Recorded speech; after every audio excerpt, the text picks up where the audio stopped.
정신과 의사와 경영학 박사 그리고 CEO로서 30년 동안의 임상 경험과 10년 동안의 경영 경험을 총정리한 인간관계학 후박사의 마음건강 강연 시리즈가 여러분께 오디오북으로 다시 돌아왔습니다.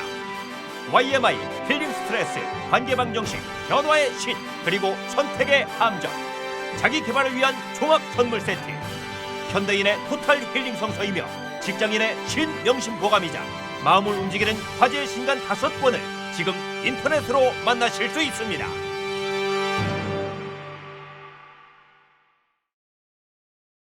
선택의 함정. 3. 시간의 함정. 정신과 의사 이후경입니다.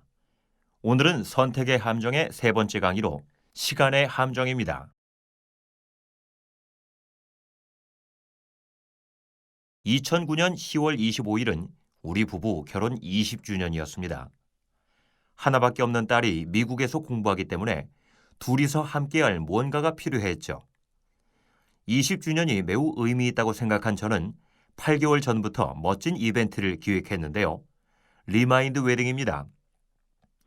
처음에 부인은 대단히 좋아하면서 쾌히 승낙했습니다. 그런데 날짜가 다가오면서 점점 불편해했습니다. 처음에 멋진 결정이 회의감으로 불투명해지기 시작했죠. 나이 들어 번거롭게 리마인드 웨딩을 꼭 해야 하나? 하루 이벤트 비용이 너무 비싸지 않은가? 그 돈으로 아예 다른 것을 하면 어떤가? 물론 저의 특유의 추진력으로 멋지게 행사를 마무리했죠. 사람들은 시간 조건에 따라 다르게 반응합니다. 우리는 현재 선택을 하지만 모든 결과는 미래에 나타납니다. 그런데 미래의 이익을 현재의 이익과 다르게 평가하죠. 미래의 이익을 할인합니다. 미래의 큰 돈보다 눈앞의 작은 돈을 선호하고요. 한 달 뒤에 배달되는 공연 티켓보다 바로 현재 구할 수 있는 공연 티켓에 더 많은 돈을 지불합니다. 우리는 미래의 이익보다 현재의 이익을 선호합니다. 먼 미래의 보상보다 가까운 미래의 보상을 선호하고요. 먼 미래의 이익은 기다림과 지연이라는 고통을 수반하기 때문입니다. 우리는 본능적으로 고통보다 쾌락을 선호합니다. 뇌의 쾌락 중추는 돈과 같은 보상을 가까운 미래에 얻는다고 상상할 때는 활성화되지만 먼 미래에 받는다고 상상할 때는 활성화되지 않는데요. 이러한 시간 선호성은 우리가 중요한 선택과 결정을 할 때 자주 실수를 범하도록 만듭니다. 사람들은 시간 조건에 따라 다르게 해석합니다. 먼 미래와 가까운 미래를 다르게 해석하죠. 먼 미래에 대해서는 고차원적으로 해석하고 가까운 미래에 대해서는 저차원적으로 해석합니다. 뇌의 지각 중추는 시간에 대해 잘못된 지각을 합니다. 가까운 미래에 대해서는 세세하게 보지만 먼 미래에 대해서는 흐릿하고 모호하게 보죠. 이는 선호의 역전 현상을 유발합니다. 멋지게 계획된 리마인드 웨딩이 시간이 다가오면서 허무하게 취소됩니다. 담배를 끊으려는 계획도, 대출금을 갚으려는 미래 계획도 기일이 임박하면서 무산되고요. 이러한 시간 선호성은 우리가 중요한 선택과 결정을 할 때 자주 실수를 범하도록 만듭니다. 시간 선호성은 인간의 선택과 판단에 다양한 영향을 미칩니다. 주류 경제학에서 선호 체계는 모순되지 않고 안정적이고 일관성이 있다고 보는데요. 우동보다 짜장면이 좋고 짜장면보다 라면이 좋다면 당연히 라면이 우동보다 좋습니다. 그런데 행동 경제학에서 선호 체계는 모순되고 불안정하고 수시로 변한다고 봅니다. 우동보다 짜장면이 좋고 짜장면보다 라면이 좋아도 우동이 라면보다 좋을 수 있습니다. 이러한 성향은 시간 조건에서의 인간의 선택과 판단에 영향을 미칩니다. 그럼 시간 선호성에 대해 자세히 알아보겠습니다. 쌍곡선 할인, 시간 해석 이론, 다양한 시간 효과 순서입니다.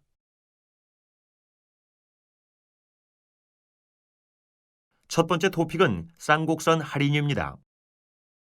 경제학에서는 동일한 명목 가치일 경우 할인율이 적용됩니다.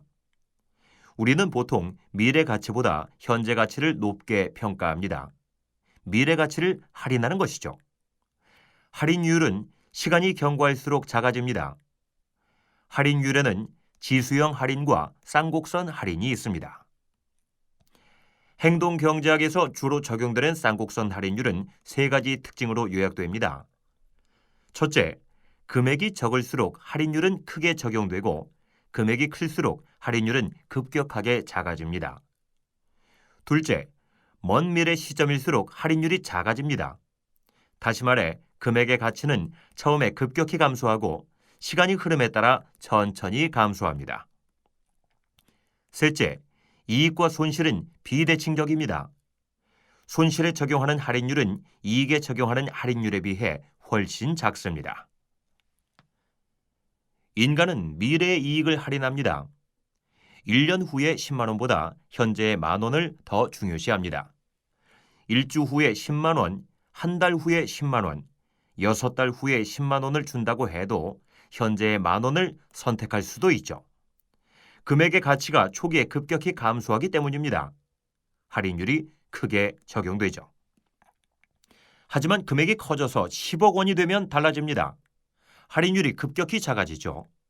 현재 1억 원보다 1년 후에 10억 원이 더 중요할 수 있기 때문입니다. 그런데 10년 후에 10억 원이라면 입장이 달라집니다. 너무 먼 미래이기 때문입니다. 10년 후에 10억 원을 받는다는 보장이 없고요. 도중에 무슨 변수가 생길 수도 있습니다. 불확실하기 때문입니다. 피부과 의사는 피부암을 방지하기 위해서 환자에게 자외선을 조심하라 라고 경고하지 않습니다. 자외선을 쬐면 기미가 생긴다 라고 경고하죠. 왜냐하면 사람들은 당장 생기는 기미를 더 걱정하기 때문입니다. 손실에 적용하는 할인율이 작은 것은 손실 회피 현상 때문입니다. 쌍곡선 할인은 가치함수의 세 가지 이론인 준거점 의존성, 민감도 체감성, 손실 회피성을 모두 충족합니다. 심리학자 트롭과 리버만은 이러한 쌍곡선 이론을 보완해서 시간 해석 이론을 발표했습니다.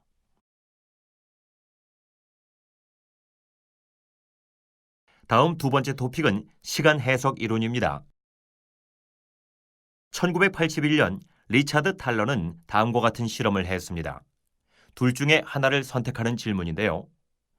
질문 A는 1년 후 50달러 받기와 1년이 지난 바로 다음 날 100달러 받기입니다. 사람들은 보통 100달러를 선택합니다. 질문 B는 오늘 50달러 받기와 내일 100달러 받기입니다. 사람들은 보통 50달러를 선택합니다. 일관성이 없죠. 우리는 오늘, 내일, 미래에 따라 정반대의 선택을 하게 됩니다. 선호의 역전 현상입니다. 선호의 역전 현상은 비정합성이라고도 합니다. 공간의 비정합성이란 게 있는데요. 우리는 공간적으로 가까운 물체에 대해서는 세부 사항에 주목해서 보지만 먼 물체에 대해서는 그렇지 못합니다. 또한 높은 건물 가까이에 낮은 건물이 있을 때 멀리서 보면 진짜 높은 건물이 높게 보이지만 낮은 건물 쪽으로 가까이 가면 낮은 건물이 더 높게 보입니다. 이러한 원칙은 시간에도 적용됩니다. 우리는 시간을 공간처럼 취급합니다. 우리는 시간적으로 가까운 미래에 대해서는 세세하게 보지만 먼 미래에 대해서는 흐릿하고 모호하게 보죠. 시간의 비정합성입니다. 이러한 비정합성은 왜 일어나는 걸까요?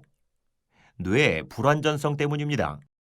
우리의 뇌는 시간적 공간적으로 가까이에 있는 것에 대해서는 세부 정보를 제공하지만 멀리 있는 것에 대해서는 그렇지 못합니다. 또한 현재 보이는 것의 발생 가능성을 높게 지각하고 현재 보이지 않는 것의 발생 가능성을 낮게 지각합니다. 일종의 지평선과 같죠. 그러나 공간적 지평선과 시간적 지평선 사이에는 한 가지 결정적인 차이점이 존재합니다.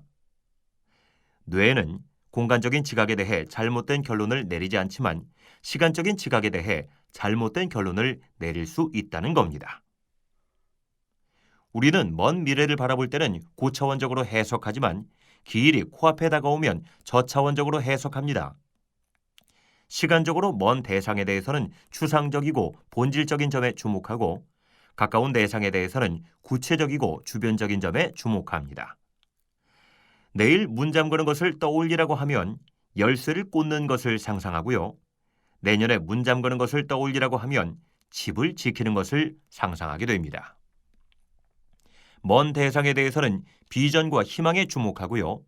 가까운 대상에 대해서는 실현 가능성에 주목합니다. 멀리서는 숲만 보이지만 가까이서는 개개의 나무가 보이는 것과 같은 원리입니다. 예를 들어 친구와 여행 갈 것을 계획할 때 먼 훗날인 경우에는 좋은 경치, 맛있는 음식, 친구와 즐거운 대화 등 멋진 것들을 상상합니다. 하지만 여행 날짜가 코앞에 다가올수록 드는 비용, 챙겨야 할 물건, 공항에 가는 길 등의 번거로운 것들에 신경이 쓰입니다. 큰 파티를 계획할 때도 비슷한 현상이 일어나죠. 한 달 전에 무심결에 약속을 하고 하루 전으로 그 약속이 눈앞에 다가왔을 때 세부 사항을 보고 당황하고 놀라기도 합니다. 결혼식 직전에 나타나는 불안 상태인 메리지 블루도 같은 현상입니다. 선호의 역전 현상은 직장에서도 적용됩니다. 종업원들은 먼 미래에 대해서는 높은 임금에 주목하지만 가까운 미래에는 임금 지급 여부에 더 주목하게 되는데요. 먼 미래에 대해서는 이익의 크기를 생각하고 가까운 미래에는 실현 가능성을 더 중요하게 생각하기 때문입니다. 그래서 미래의 높은 보상을 보장하는 것은 효과적이지만 당장 지불해야 할 임금을 연기하는 것은 바람직하지 못합니다. 선호의 역전 현상은 쌍곡선 할인만으로는 설명이 부족합니다. 시간 해석 이론이 동시에 작용합니다. 시간 해석 이론은 근시안적인 인간의 마음에서 기인하죠. 사람들은 미래의 큰 이익보다 눈앞의 작은 이익에 침몰합니다. 담배를 끊으려는 미래 계획은 기일이 임박하면서 허무하게 끝나버리고요. 대출금을 갚으려는 미래 계획도 기일이 임박하면서 무산되고 파산하게 됩니다. 철학자 데이비드 휴먼은 이렇게 말했습니다. 지금부터 1년 후에 아주 좋은 일을 할 것을 계획했더라도 그 기일이 다가오게 되면 결심했던 것을 고수하는 것은 너무 어렵다. 내일의 사과 2개보다 오늘의 사과 1개를 선택하는 사람도 1년 후의 사과 1개보다는 1년 1일 후에 사과 2개를 선택합니다. 하지만 그날이 오면 오히려 선호는 역전됩니다.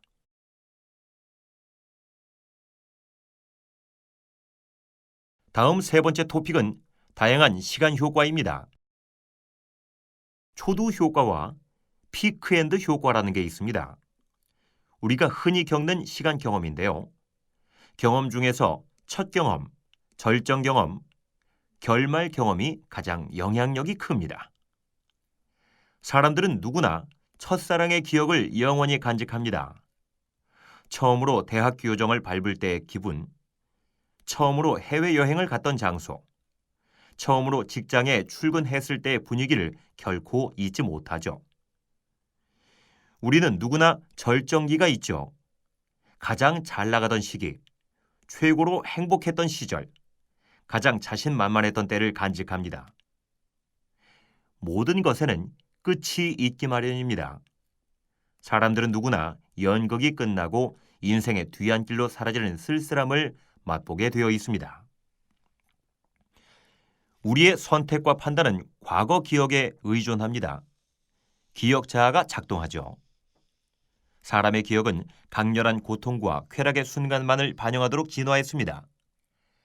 기억 자아는 인생의 절정과 결말과 같은 대표적인 순간만을 기억하고요. 그래서 이렇게 만들어진 기억은 실제 사실과 다를 수도 있습니다. 과거는 자주 각색되고 편집됩니다. 인생이란 한 편의 드라마입니다. 드라마는 보통 인생의 절정기만을 다루며 결말은 희극이나 비극으로 종결됩니다. 우리는 인생이라는 이야기에서 시간의 경과가 아니고 대표적인 사건과 기억할 수 있는 순간을 다룹니다. 이야기에서 시간 변수는 무시되고 절정과 결말이 전체의 성격을 정의하죠. 이것이 바로 기억 자아가 작동하는 방식입니다. 기억 자아는 이야기를 재구성하고 미래에 참고하기 위해 복원합니다. 기억 강도는 마지막 부분에서 큰 영향을 받습니다. 우리는 인생 전체를 평가할 때 지속 시간은 중요하지 않고 절정과 결말을 중요하게 보고요. 영화를 평가할 때도 완벽하지만 마지막이 형편없게 끝나는 것보다 전체적으로 평범하지만 피날레가 멋진 영화를 더 좋아합니다. 이는 직장에서 인센티브를 줄 때도 적용되는데요. 종업원들은 극도로 고생해서 받은 인센티브와 마지막에 받은 인센티브에 대해 가장 큰 만족을 느낍니다. 공을 이루면 떠나라. 시간 경험은 보통 상대적입니다. 우리는 신호등 앞에 서 있을 때 어떤 때는 신호등이 너무 느리게 바뀌고 다른 때는 너무 빠르게 바뀌는 것을 자주 경험합니다. 같은 시간인데도 다른 시간 경험을 하는 겁니다. 왜냐하면 마음 상태가 주요 변수로 작용하기 때문입니다. 마음이 조급할 때는 상대적으로 신호등이 느리게 바뀌고 마음이 여유로울 때는 상대적으로 신호등이 빠르게 바뀐다고 느끼죠. 아인슈타인은 이런 말을 했습니다. 뜨거운 스토브에 1분 동안 손을 올려놓는 경험은 1시간처럼 느껴집니다. 그런데 아름다운 여자와 함께하는 1시간은 1분처럼 느껴집니다. 시간 경험의 상대성 이론입니다. 이런 재미있는 말도 있습니다. 서울에서 부산까지 가는데 가장 빨리 갈 수 있는 방법은 사랑하는 애인과 같이 가는 것이다. 세상에는 두 종류의 사람이 있습니다. 하루를 천년같이 살아가는 사람과 천년을 하루같이 사는 사람입니다. 보통 우리는 세월이 빠르다라고 말합니다. 천년을 하루같이 살기 때문이죠. 반대로 아이들은 세월이 느리다라고 말합니다. 하루를 천년같이 살기 때문입니다. 나이 들어 시간이 빨리 가는 이유를 아십니까? 30대에는 30km, 40대에는 40km, 50대에는 50km, 60대에는 60km로 갑니다. 우리가 나이가 들면서 수많은 생각과 잡념에 빠져 살기 때문입니다. 수많은 후회와 걱정에 사로잡혀 살기 때문이고요. 지금 여기를 살아가지 못하기 때문입니다. 상대성 이론에 의하면 우리가 빛에 가까운 속도로 여행하게 되면 거의 시간이 정지하게 됩니다. 그래서 하루 동안의 여행이라도 지구에 돌아오게 되면 무려 1000년이란 세월이 흐를 수 있다는 겁니다. 빛에 가까운 속도로 여행한다는 것은 하루를 1000년처럼 사는 것과 같습니다. 빛에 가까운 속도로 여행한다는 것은 지금 여기에 머무는 것과 같습니다. 과거에 대한 미련과 후회를 떨쳐버리고 미래에 대한 불안과 걱정에서 벗어나 세상의 종말이 오더라도 오늘 한 그루 사과나무를 심는 자세로 살 때 우리는 하루를 1000년처럼 살 수 있습니다.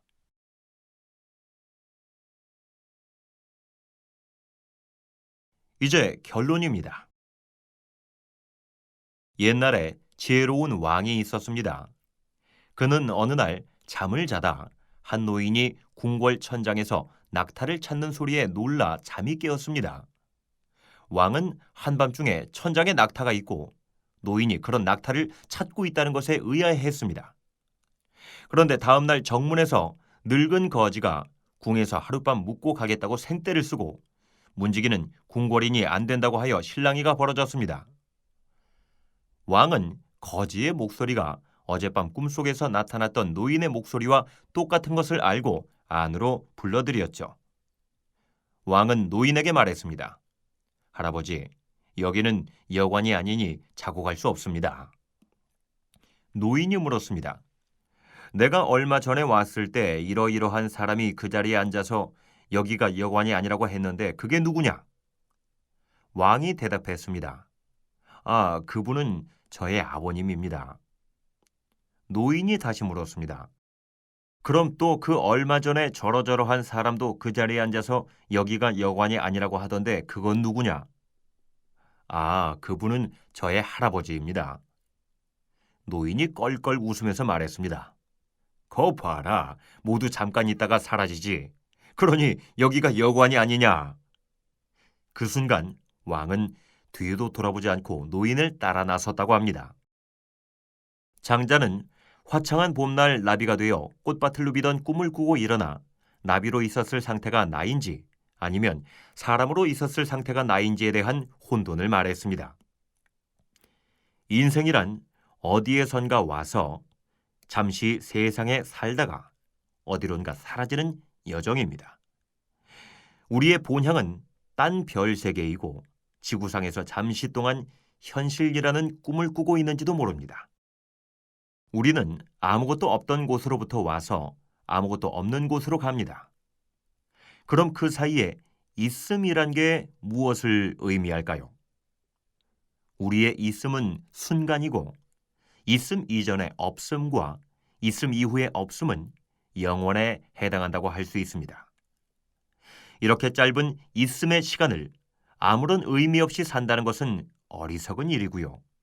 똑같음과 지루함에 하루하루를 보낸다면 더욱 아까운 일입니다. 어쩌면 왕은 노인과의 짧은 대화 속에서 이러한 통찰에 도달했을지 모릅니다. 왕은 자신의 모든 권세와 영화를 포기하고 즉시 거지 노인을 따라 나섰습니다.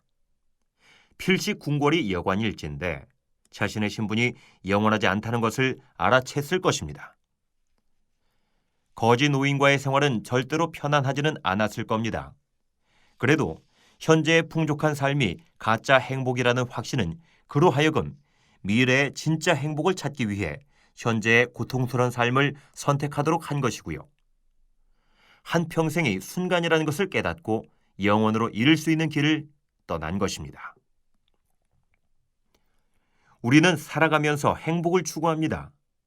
지금보다 훨씬 나은 미래를 상상합니다. 그렇지만 보통 현재의 쾌락에 안주해 버립니다. 당장의 이익에 몸을 맡기죠. 우리의 뇌는 쾌락과 이익을 선호하고 또한 미래의 큰 행복이란 보장된 것이 아니기 때문입니다. 인간의 손실 회피성과 현상 유지 편향이 작용하고요. 모든 결심은 작심삼일로 무너져 내립니다. 하지만 우리는 미래의 행복을 얻으려면 현재의 불행을 감수해야 합니다. 미래의 쾌락을 얻으려면 현재의 고통을 감수해야 하고요. 기다림과 지연을 감내해야 하기 때문입니다. 우리는 살아가면서 고귀한 소명과 원대한 비전을 가집니다. 먼 미래는 항상 멋지게 보일 수 있습니다. 뇌는 먼 미래를 고차원적으로 지각하기 때문입니다. 그렇지만 미래가 가까이 다가오면 그리 멋지지 않죠. 뇌는 가까운 미래를 저차원적으로 지각하기 때문입니다. 그래서 우리의 소명과 비전은 자주 물거품으로 사라집니다. 하지만 우리가 미래의 큰 꿈을 이루려면 이러한 선호의 역전 현상에 절대 속으면 안 됩니다.